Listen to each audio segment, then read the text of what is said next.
กราบสวัสดีพี่น้องป้องป่ายสุขุทุกคนเนาะมื้อนี้เขากับ2 3 PK Channel คือเก่าพี่น้องมื้อนี้มาซอยจุพี่น้องแซ่บๆกันกับร้านทรายพี่น้องมาเด้อพี่น้องงอกครับติ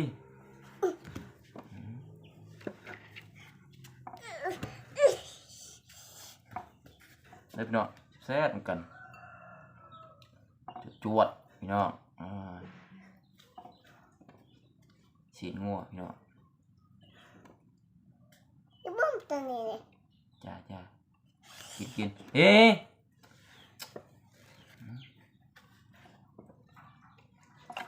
นั่งดีๆที่กินนั่งติบคอบ้างติบคอเฮ็ดเด้ออ้าวจ้านั่งมีนกกันเห็น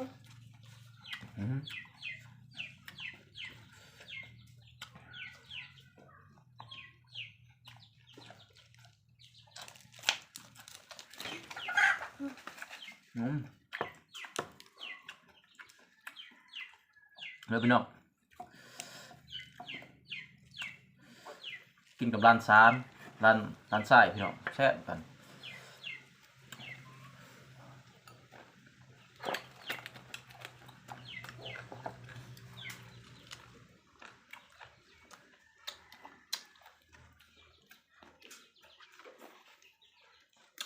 งอกเริ่มงอกเริ่มทำไม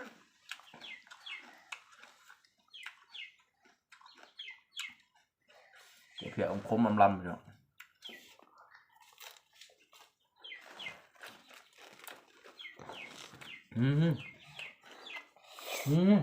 ฮะ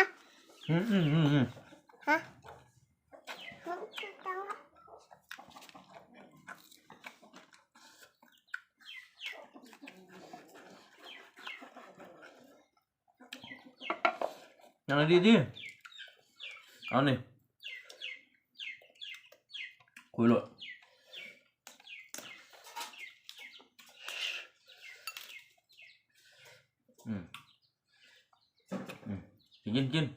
กินไอ้อ้วนจ้ะ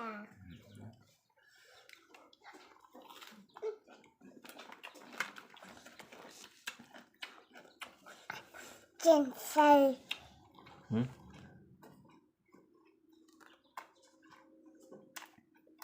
มันเนี่ยอะไรเต้มันเต้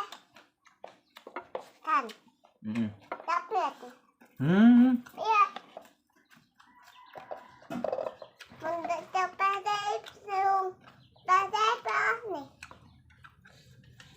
ไปมาหนึ่งเด้อไปวันเต้ไปนั่งเด้อไปนี่นี่เอา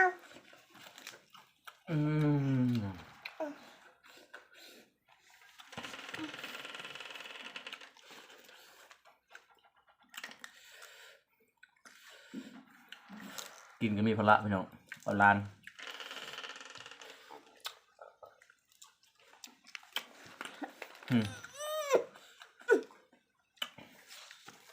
ให้อีหยังเด้อ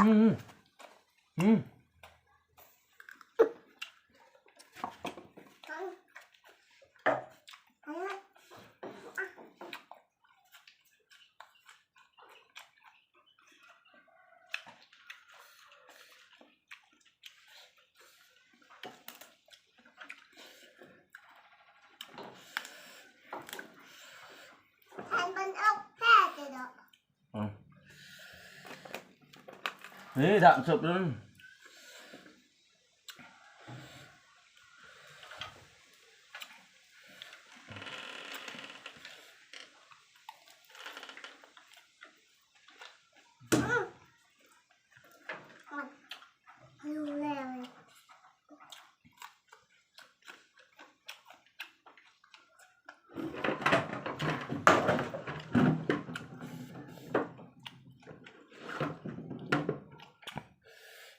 แต่พี่น้องร้านกระสอดีพี่น้อง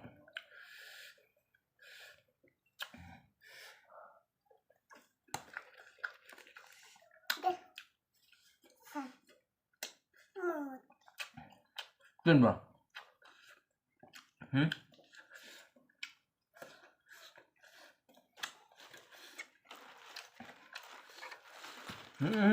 มันจะพัก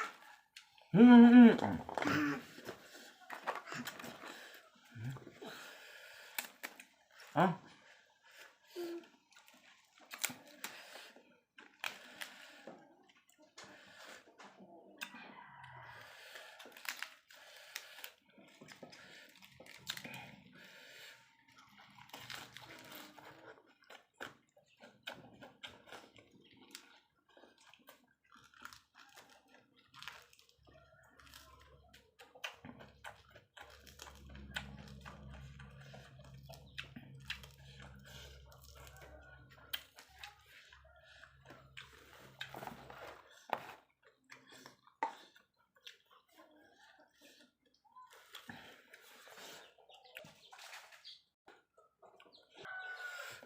แซ่บพี่น้อง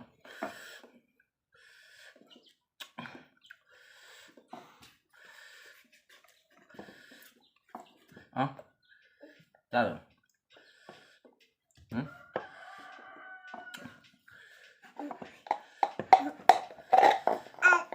จะมันจะจ่า เฮ้ย มันจะไอยุ่งจะเสียอยู่หนูนี่จ้า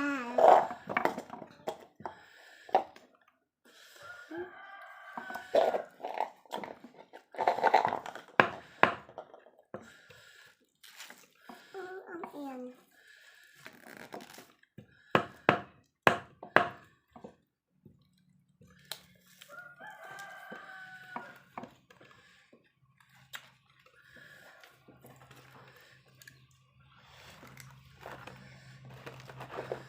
ดีเอาละเลยผักกวาด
โอ้ทั้งเป็ดทั้งไก่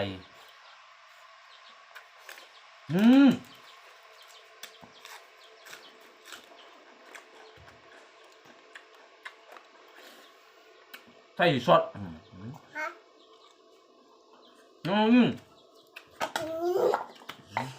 ยัง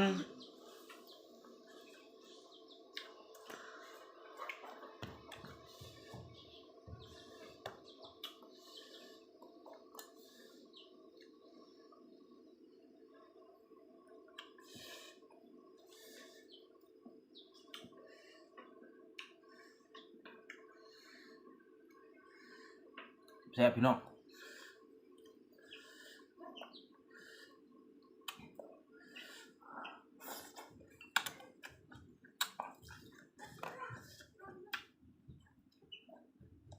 มันจะเนี้ย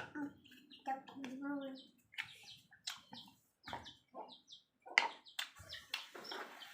เยอะนั่นเด็ก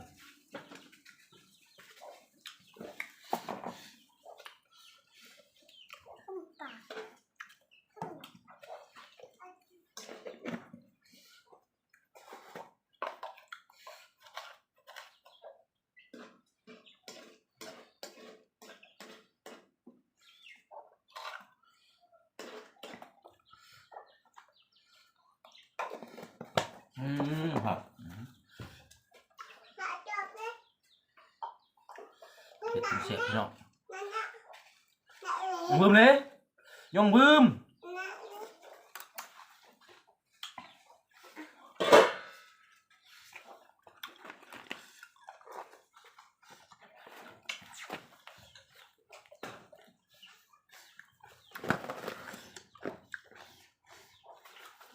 ให้มาลวกตัวเองโอ้ย อืมเดี๋ยวนี้มันลวกตัวเองลวกปวด มาลวกตัวตัวเอง ลวกปวดเลยอยากลวกปวด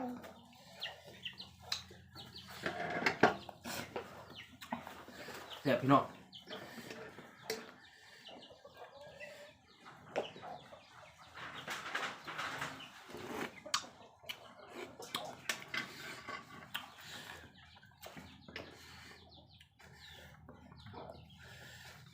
ก็ชิม หืม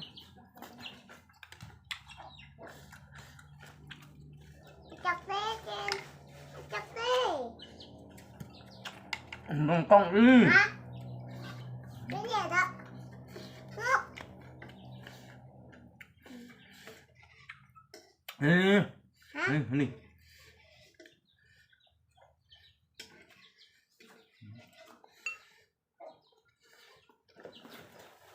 ตัวลวกตัว